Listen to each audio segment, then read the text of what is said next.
kemenangan gemilang dari RRQ Ryu yang membuat mereka berada di klasemen atas. Sementara waktu, kita akan melanjutkan kembali. Seperti yang kita harapkan tadi, RRQ harus bisa memanfaatkan Iragel karena Iragel adalah map yang paling banyak jumlah mainnya dibandingkan map-map lain. 3 kali Iragel akan kita mainkan di setiap harinya dan RRQ harus memanfaatkan Iragel dengan begitu baik. Sudah dibuktikan oleh RRQ bahkan di Iragel pertama. Dan kita menuju ke Iragel yang kedua dengan pesawat yang sudah berpindah saat ini. Geser dari area utara menuju ke selatan, menuju ke Novorepnoye. Kalau tadi kan pesawatnya ke arah Gergopol, dan RRQ sebelumnya turun di area hospital dan juga Gatka. Sekarang belum kelihatan mereka turun ke salah satu tempat. Mungkin saja Milta yang akan kembali diambil oleh RRQ karena memang Milta adalah rumah asli RRQ. Di PMPL Indonesia mereka mengambil sana, lalu juga di PMGO saya mereka mengambil sana. Namun ternyata saya keseliwer sedikit, RRQ sudah turun berada di Zarki. Iya, itu dia. Ternyata mereka sudah ngamanin satu buah drop zone Zarki seperti halnya Irangel yang sudah dimainkan kemarin. Mereka sudah memanfaatkan satu buah drop zone yang begitu jauh. Nampaknya itu di Zarki dan zonanya, ya ampun cuy, ke Sosnovka Military Base. Itu akan menjadi PR yang cukup besar bagi tim RRQ Ryu sih harusnya ya. Tapi dengan setiap match yang sebelum-sebelumnya mereka mainkan, setiap rotasi tempo yang sudah mereka mainkan beberapa kali adalah tempo-tempo yang begitu slow rotation. Harusnya mereka nggak begitu shock, tapi lagi dan lagi ternyata WBG Kita lihat kembali WBG bertemu di tapi sayangnya kali ini sorry. Sayangnya kali ini ternyata Wolf tidak bertemu dengan tim dari NS, tapi hanya bertemu dengan tim WBG yang berada di farm. Ya, dan lagi-lagi Wolf ini jadi tim yang selalu di awal match mereka melakukan fight dan selalu rugi di fight awal match. Karena kalau kita ingat di match pertama, Wolf juga merupakan tim yang pulang awal-awal. Di match kedua mereka bahkan yang pulang pertama ke lobby, dan sekarang satu pemain Wolf adalah player yang pertama kali dipulangkan ke lobby. Mantan tim dari VT-nya ini harus segera mencari cara agar nggak terjebak di fight awal game karena udah terbukti 3 match berturut-turut fight awal game mereka tidak berjalan dengan mulus dan justru kerugian besar didapatkan oleh Wolf. Dengan kita tahu fakta tadi Kenya sudah mengatakan zonanya ke selatan, zonanya menuju ke Sosnovka Military Base, dan LGD merespon dengan cepat, mereka langsung ke selatan. Lalu kita melihat juga WBG tidak ingin ketinggalan, mereka juga langsung menuju ke jembatan ke selatan, tapi Nigma Galaxy tidak mau ketinggalan. Ulf juga sudah menculik satu pemain dari WBG. Wah, ini adalah tempo rotasi yang gak cuma 1-2 tim yang dilakukan, tapi Nigma Galaxy pun mendapatkan 2 banget player dari WBG dengan 1 buah KM-nya. Tapi di sini Corps masih coba untuk maju aja karena masih ada last man standing dari tim WBG. Suk ternyata yang menjadi last man standing dari 1 buah jam tidak berhasil dilakukan karena Suk berhasil bertahan, tapi masih ada 1 player Edo dari Nigma Galaxy masih menggunakan 1 shotgun kocok maksud saya, masih dengan Suk, masih dengan 1 versus 1. Suk masih dengan AKM-nya di jauh sana, tapi helm ternyata nggak punya, bahkan Face juga nggak punya, tapi shotgunnya coba untuk masuk dan mendapatkan begitu banyak darah yang coba untuk tercicil. Bahkan Suk tidak memiliki supply tambahan, tapi Suk gagal, tarik undurnya yang dia lakukan gagal. Dan wow, WBG maksud saya pulang seutuhnya menuju ke arah lobby di tangan Nigma Galaxy. WBG harus mengaktifkan Mr. Runner Up mereka. Suk harus mengaktifkan kalau dia adalah orang yang ditakdirkan selalu hashtag 2. Karena sekarang mereka butuh berada di hashtag 2. Mereka ada di peringkat nomor 20, dan jika kayak gini terus keadaannya, bukan tidak mungkin tidak lolos menuju ke babak selanjutnya. Memang WBG masih punya cadangan 6 match di hari esok, tapi hari ini jelas poinnya sedikit sekali yang dikumpulkan oleh WBG setidaknya di 3 match pertama, dan ini sedikit mirip dengan yang dirasakan oleh RRQ di hari kemarin. Menuju ke pemain-pemain dari tim lain, LGD terus berupaya untuk bisa mengambil 1 pemain, namun Lynx justru yang ditumbangkan. Nampaknya ada balasan yang coba diberikan oleh Hamsik. Oh, Hamsik ini adalah pemain yang cukup jarang sebenarnya dimainkan, namun kembali lagi diturunkan. Ada juga Kalse di cadangan dari pemain-pemain dari S7, dan kita menuju ke arah yang lain. Lemparan utility diberikan, Tian yang diincar, namun lost. Dan juga Solkai tidak ingin membuat hal ini mudah untuk Tian. Sendirian saja dia dengan sebuah barrel, apa yang bisa diberikan. 1 damage akan membuat Tian tumbang, dan ya mudah, terlalu mudah. Tian sudah menjadi knockdown dan jadi confirm elimination. Yup, tapi satu versus satu kembali dilakukan WG. Gagal melakukan clutch, melakukan close combat di sini ternyata melawan dari satu player, bahkan dua player dari tim S2G. Justru para penguasa dari Milta lah yang bisa menguasai SMB sejauh ini. S2G masih dengan 4 playernya, bahkan 3 elimination point sudah mereka kumpulkan, dan tambahan supply yang mereka dapatkan akan menambah kondisi prima dari S2G yang sudah mengamankan satu pulau, yang sudah mengamankan satu drop zone SMB sejauh ini. Masih ada upaya selanjutnya. Ini adalah Hovercraft. Hovercraft ini punya sebuah agility yang begitu baik. Dia punya defensif yang begitu luar biasa, kuat dari segi damage yang diserapnya, sehingga ditembak berkali-kali pun tidak langsung akan meledak, tidak seperti Crispy Car. Dan kita geser ke arah dari Revo yang mengejar-ngejar satu pemain, terus dikejar, tidak diberikan nafas. Oh, Solkai mau kemana dia? Walaupun kemarin kita melihat, Solo sebenarnya bukan Solkai. Walaupun kemarin kita melihat sempat ada clutch yang dilakukan oleh pemain Ulf, namun tidak untuk yang kali ini, karena Obscure bersama dengan para pemain Alpha 7 tidak memberi ampun menuju ke player Ulf.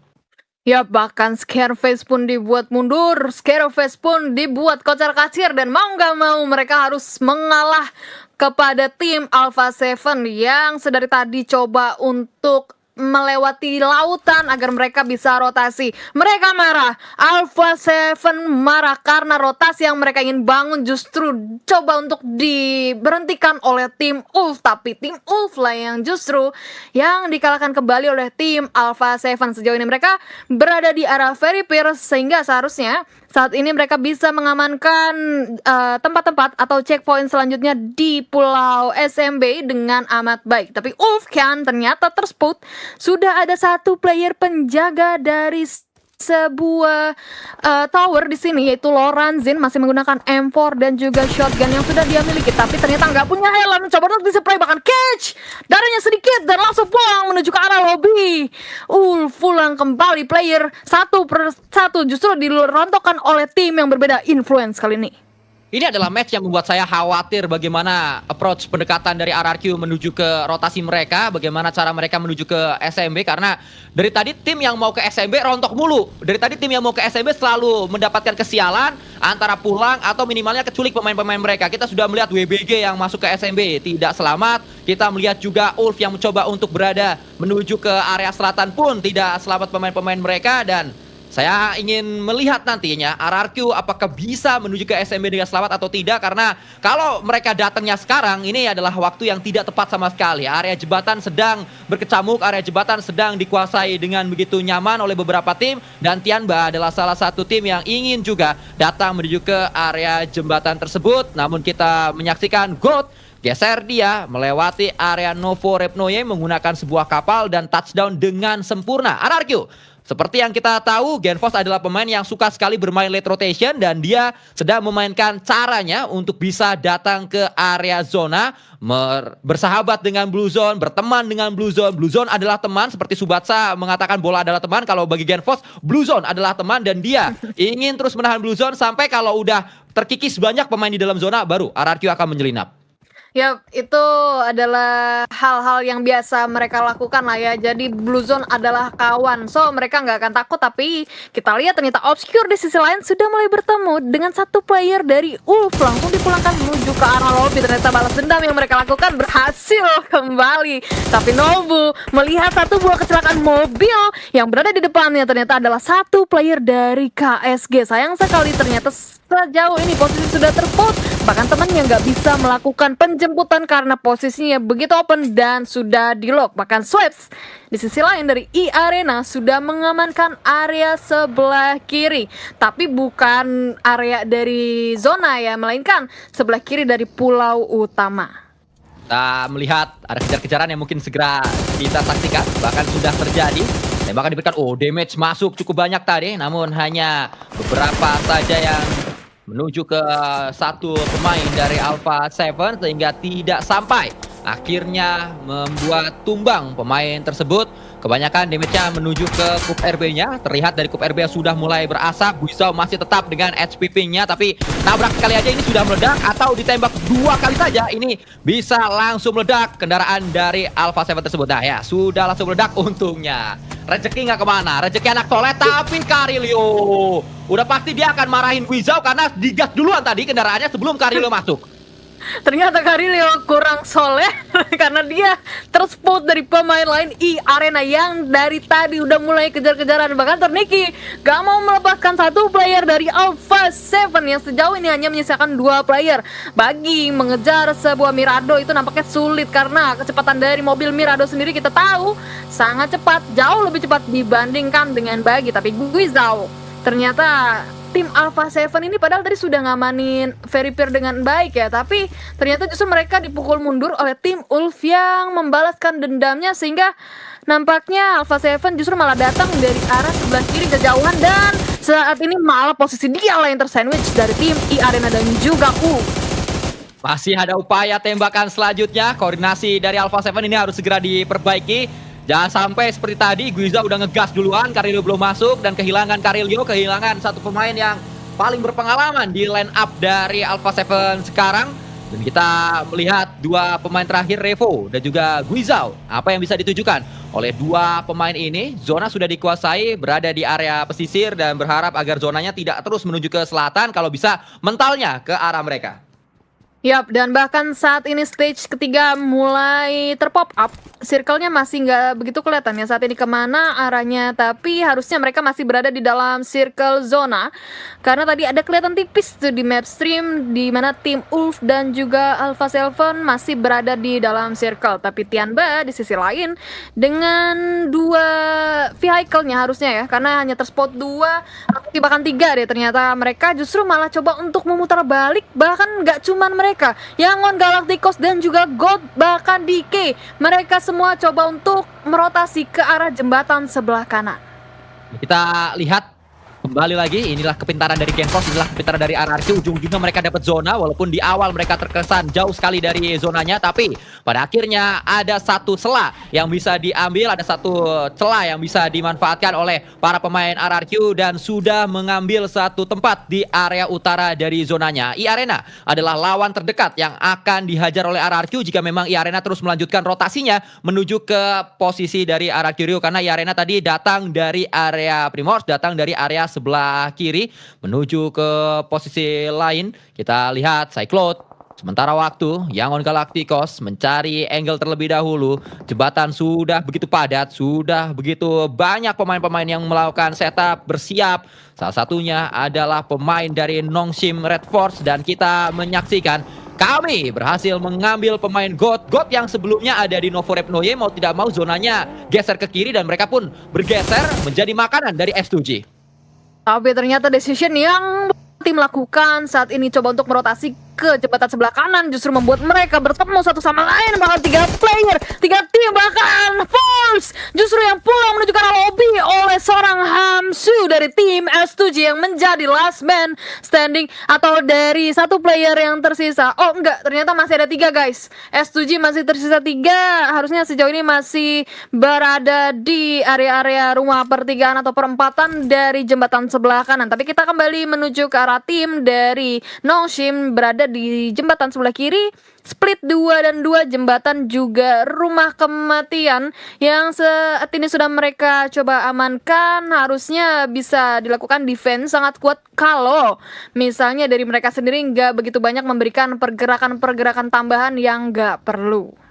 Menuju ke pemain dari tim D Plus Kia, Nolbu, rumah 12 yang mereka kuasai. Dengan mengambil rumah 12 sebenarnya ini adalah tempat yang cukup safe karena banyak orang lebih fokus ke arah jembatannya. Rumah 12 ditinggalkan. Nah betul sekali seperti yang tadi sempat saya katakan, rumah 12 ini kayak agak ditinggal, semua fokus ke jembatan. Sehingga di Plus Kia kalau zona kembali ke utara mereka nyaman, mereka akan mendapatkan posisi yang lebih enak. Dan betul ternyata zona ke utara di Plus Kia, RRQ adalah 2 tim yang sekarang diuntungkan. Mana yang tadi mengatakan RRQ akan tusun karena terlalu jauh dari zona, mana yang tadi mengatakan RRQ harus cepat bergerak. Ini adalah timing yang dimainkan oleh GeForce. Ini adalah cara GeForce untuk rotasi. Dia jadi rotasi sama GeForce, dan inilah pengajaran yang sedang diberikan diberikan oleh GeForce kepada kita semua pembelajaran yang harus kita petik dari rotasinya RRQ. Tapi kalau fightnya kalah sih agak malu juga gue ngomong kayak gitu barusan. Jangan sampai kalah fight ya. Ayo RRQ harus memenangkan fight ini karena yang sedang dihadapi adalah Tianba. Granat dilemparkan dan mereka regroup menuju ke rumah. Ya, ternyata decision yang mereka ambil adalah coba untuk regroup menuju ke arah rumah-rumah di bawah dari bukit yang sudah diamankan oleh tim Tianba. Karena ternyata Tianba menjadi sebuah tamu yang tidak dikenal yang coba untuk menerobos masuk ke arah bukit yang sudah diamankan oleh tim RRQ Ryu dari tadi. Tapi sejauh ini sih harusnya masih aman, tapi tetap akan menjadi PR mereka juga untuk tim-tim Tianba ini karena ketika zona menuju ke zona kelima itu mau nggak mau mereka itu harus tetap meng-clearin tim dari Tianba. Harusnya tadi coba untuk di fight aja ya. Karena kalau misalnya nunggu stage 5, khawatir justru malah ada tim-tim yang juga coba menjadi third party dari arah-arah sebelah kiri. Berupaya nampaknya untuk kita melihat dari Hyunbin. Karena dari tadi sebenarnya ini NS sama Nigma Galaxy ini udah alot sekali. Dan belum ada upaya. Satu mobil MBG yang coba diledakkan untuk mendapat beberapa lutingan-lutingan segar. Kembali sudah berhasil diledakkan, tapi perlu ada smoke banyak kalau memang ingin ngeluting menuju ke satu kendaraan supply yang sekarang menjadi rebutan banyak orang di PUBG Mobile dan sudah mulai dihafalkan karena supply ini atau kendaraan supply ini rotasinya sama sebenarnya. Jalurnya itu terus. Jadi kalian juga bisa menghafalkan menit keberapa dia ada di mana dan segala macamnya. Iya, benar. Setuju banget apa yang Ya walaupun memang Keren dari dari Yaman. posisi kita saksikan saat ini masih ada sebuah upaya rotasi yang sedang diambil oleh para pemain NS dan mereka geser ke arah yang lainnya. Yang sedang mereka kejar adalah posisi di dalam zona tapi ditahan terlebih dahulu oleh para pemain NGX di ujung sana. For Yudo ini bisa jadi game changer nih karena dia ada di selatan. Ya benar banget, ini justru zona malah pop up ke atas ya. Dan itu menguntungkan banget buat tim RRQ Ryu sejauh ini. Yang tadinya padahal kita cukup berekspektasi atau lebih mikirin kalau misalnya ini kayaknya zona bakalan ke bawah sih, bakalan ke SMB. Karena pulau dari SMB sendiri tuh bener-bener dimakan abis sama Circle Zona. Tapi enggak ternyata guys, ternyata hoki itu beneran ada dan itu mengarah ke tim RRQ. Gokil sih. Tapi kita kembali lagi ke tim NS dan juga Yangon Galacticos yang satu playernya Cyclops mendapatkan satu player Hyunbin. Sejauh ini masih coba untuk knock, masih coba untuk healing dari Cyclops sendiri. Last man standing, hati-hati karena ternyata posisinya sejauh ini harusnya sudah mulai terspot dari tim NS dan itu akan menjadi PR besar bagi Cyclops menuju ke dalam zona. Masih ada lagi buah rotasi. Saya kira NS ini akan jadi yang terakhir untuk masuk ke dalam zona. Ternyata di belakang NS masih ada lagi. Setelah Nigma Galaxy ada NS, lalu ada Yangon Galacticos. Dan kalau kayak gini Yangon Galacticos sih menurut saya umurnya tidak akan panjang di match ini. Mereka akan terjebak zona. Nah, kalau zonanya zona sekarang baru kejebak zona. Kalau kayak RRQ tadi masih bisa mereka rotasi dengan cara late rotation. Kalau ini pure adalah telat rotasi yang sedang dirasakan oleh Yangon Galacticos. Seperti yang saya katakan, jelas tidak panjang umur dari Cyclops dan juga Yangon Galacticos di match kita yang ketiga ini. Ya, karena open fire yang sudah Cyclops berikan itu menjadi bumerang ya.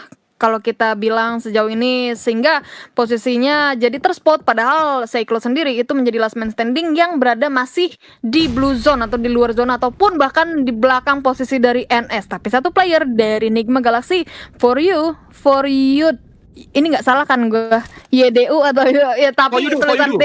Oh for you do. Oke, sorry. Emang tulisan D sama O nih agak-agaknya sama ya kalau misalnya di sini. Tapi back to the game di mana tim NS yang menjadi satu tim yang bisa menguasai satu buah jembatan sebelah kiri ternyata karena bukan Yangon Galacticos lah yang menjadi penguasa jembatan, justru NS lah yang menjadi penguasa jembatan.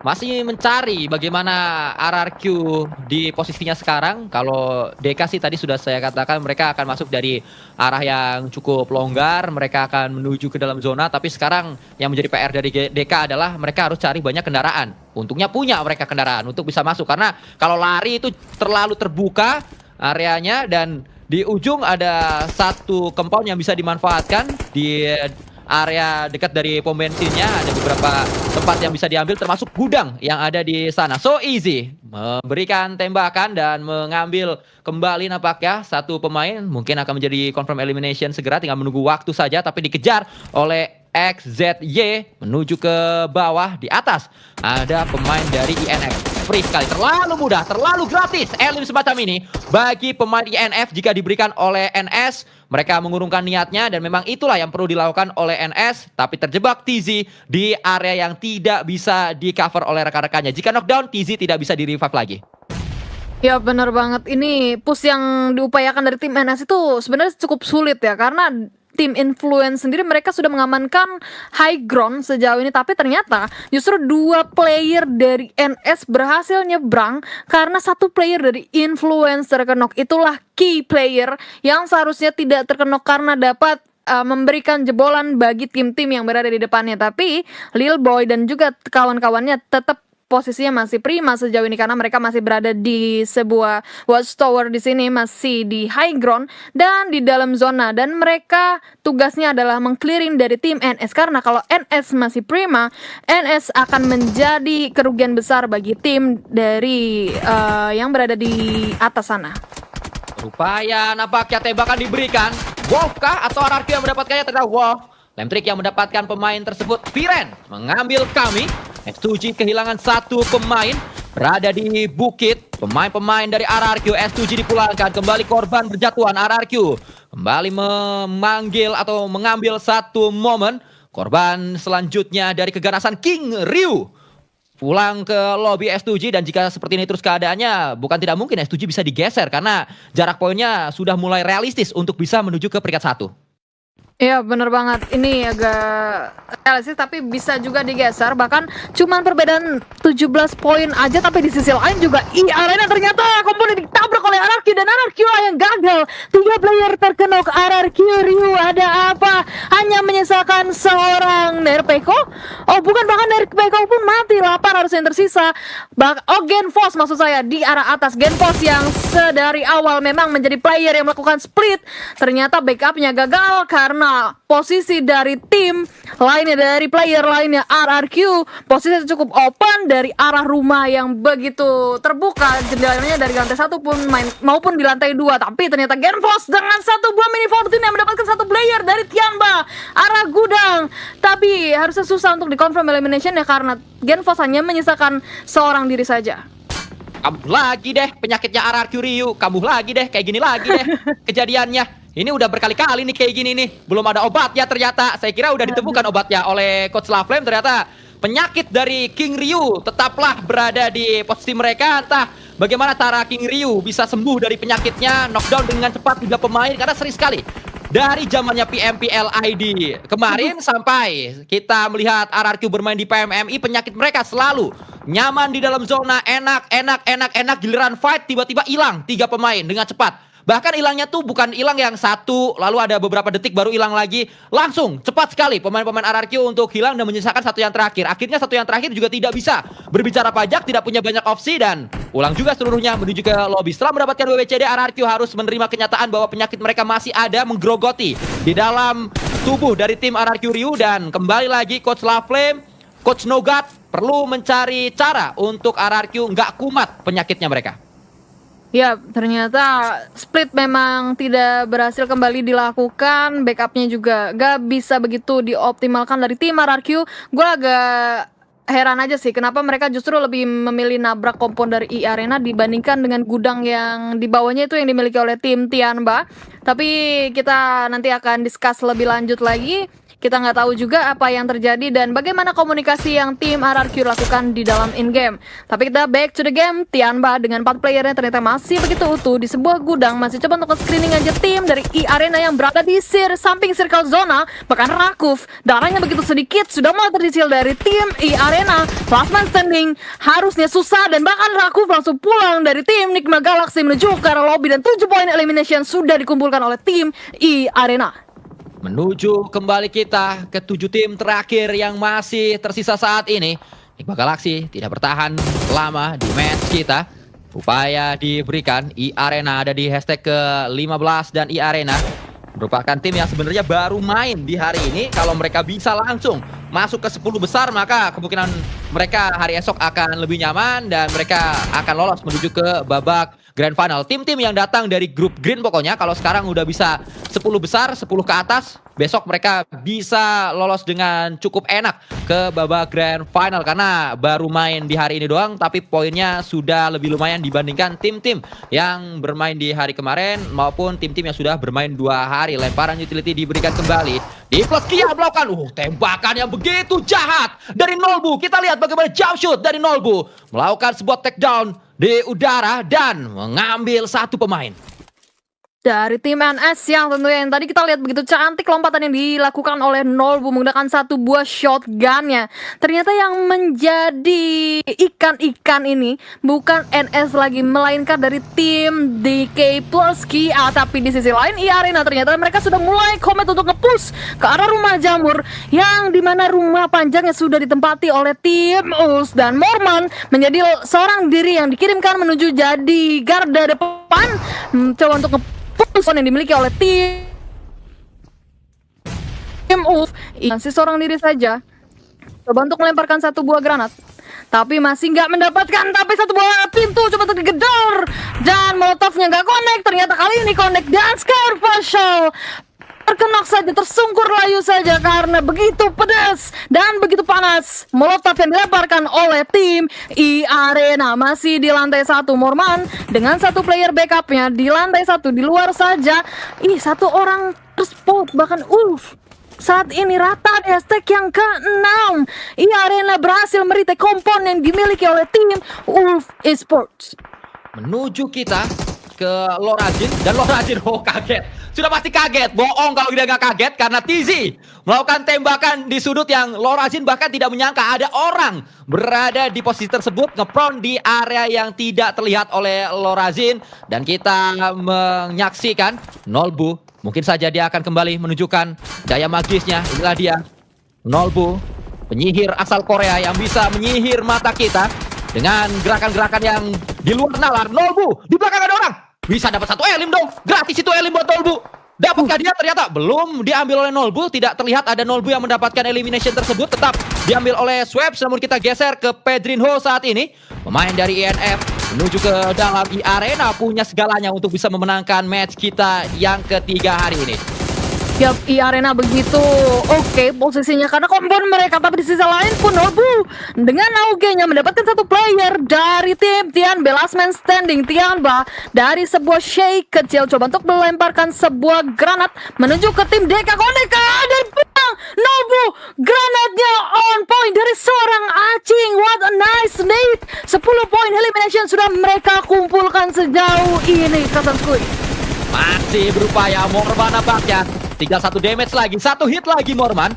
Bisakah dia memberikannya? Dan satu kaki yang terlihat. Kaki sebelah kanan yang kelihatan dari Milu membuat Arena tidak memberikan satu daya ampun, no mercy pokoknya menuju ke lawan-lawan yang ada. Ingin diambil semua, so easy.